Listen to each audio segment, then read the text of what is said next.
Local man who says he was abused by a Catholic priest is sharing his story. In response to a KDKA investigation, the Pittsburgh Diocese is now confirming that it's removed a priest accused of sexual abuse from ministry.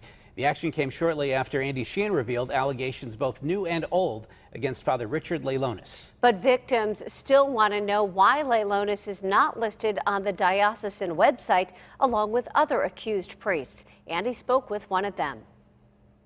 The diocese removed Father Richard Leilonis from ministry in September after two victims came forward saying Leilonis had abused them. I trusted him as a priest and a friend as I was a teenager, and he took advantage of that trust.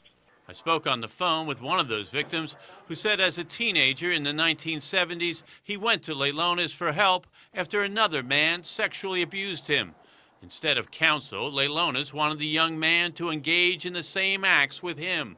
He then pleaded and got to the point where he was literally crying, wanting me to show him the abuses that took place, to actually go through those acts with him. But while the diocese removed Leilonis from his position as director of matrimonial concerns at St. Paul's Seminary, it has not yet posted his name on its website as having a credible allegation against him, saying the claims must be, quote, substantiated. There's a process after an allegation happens. This goes to an independent review board, and that hasn't happened yet. KDKA has also learned that Leilonis is one of several dozen priests accused in the past of sexually abusing a minor, but who have successfully had their names redacted from the grand jury report. In this section on Leilonis, another victim accused the then parish priest of molesting him over a period of years, and that when the victim threatened to abuse, Leilonis grabbed him by the throat and threatened to kill him.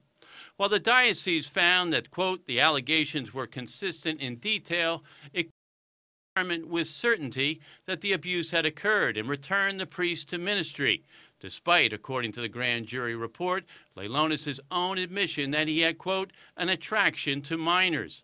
The diocese won't confirm this information, but says it's prohibited from posting the names of redacted priests until the state Supreme Court decides to release them.